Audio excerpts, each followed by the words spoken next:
അപ്പസ്തോല പ്രവർത്തനങ്ങൾ 10-ാം അധ്യായം 2 മുതൽ 4 വരെയുള്ള തിരുവചനങ്ങൾ. അവനും കുടുംബവും ദൈവഭയവും ഭക്തിയുമുള്ളവരായിരുന്നു.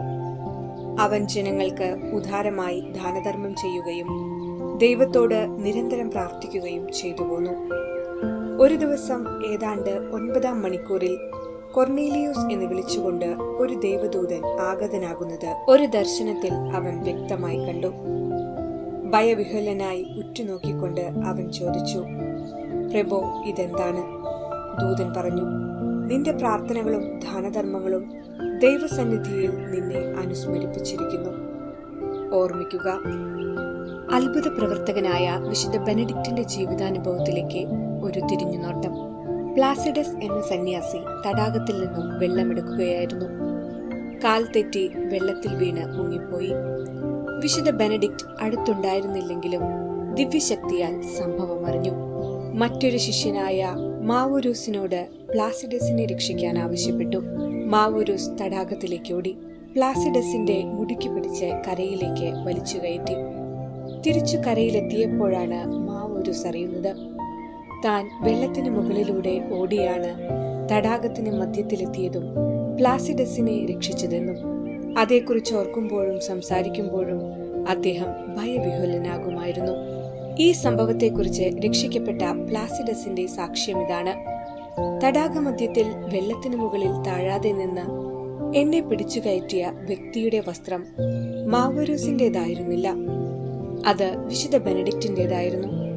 വിശുദ്ധ ബെനഡിക്റ്റ് ഒരു ദിവസം വയലിലെ ജോലികൾക്കു ശേഷം ആശ്രമത്തിലേക്ക് മടങ്ങുകയായിരുന്നു. വഴിയിൽ വെച്ച് ഒരു കർഷകൻ തന്റെ മരണപ്പെട്ട മകന്റെ മൃതശരീരവുമായി ആശ്രമത്തിലെത്തി. എന്റെ കുഞ്ഞിനെ ജീവിപ്പിക്കണമേ എന്ന് നിലവിളിച്ചു. എന്നാൽ അത്തരം അത്ഭുതങ്ങൾ ചെയ്യുവാനുള്ള ശക്തി എനിക്ക് അതീതമാണ് എന്ന് പറഞ്ഞു. അപ്പസ്തോലന്മാർ മാത്രമേ മരിച്ചവരെ ഉയർപ്പിക്കുന്ന അത്ഭുതങ്ങൾ പ്രവർത്തിച്ചിട്ടുള്ളൂ. എനിക്ക് അസാധ്യമായവ നിങ്ങൾ പ്രതീക്ഷിക്കുന്നതെന്തിന് എന്ന് അദ്ദേഹം ചോദിച്ചു. കർഷകൻ യാചിച്ചുകൊണ്ട് പറഞ്ഞു, എന്റെ മകനെ ജീവിപ്പിക്കണമേ എന്ന്. വിശുദ്ധൻ ആകെ കുഴങ്ങി. ബെനഡിക്റ്റ് മൃതദേഹത്തിനരികിൽ മുട്ടുകുത്തി കരങ്ങൾ സ്വർഗത്തിലേക്ക് ഉയർത്തി പ്രാർത്ഥിച്ചു, കർത്താവേ, എന്റെ പാപങ്ങളിലേക്ക് നോക്കരുതേ, ഈ മകന്റെ ജീവൻ തിരിച്ചു കൊടുക്കണമേ. പ്രാർത്ഥന തീരും മുൻപ് മൃതദേഹം ചലിച്ചു തുടങ്ങി. കുട്ടി എഴുന്നേറ്റു.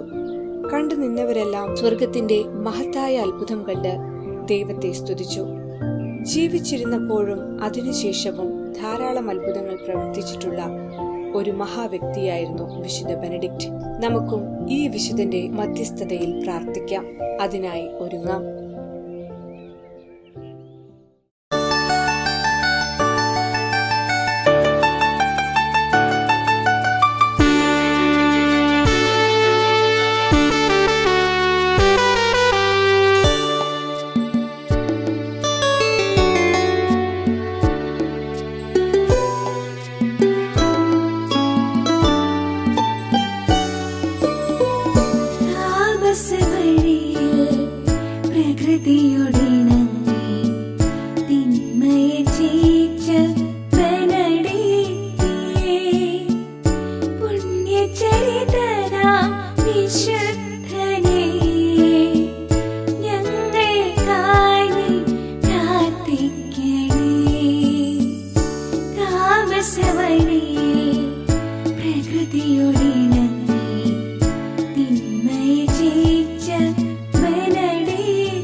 അനുഗ്രഹ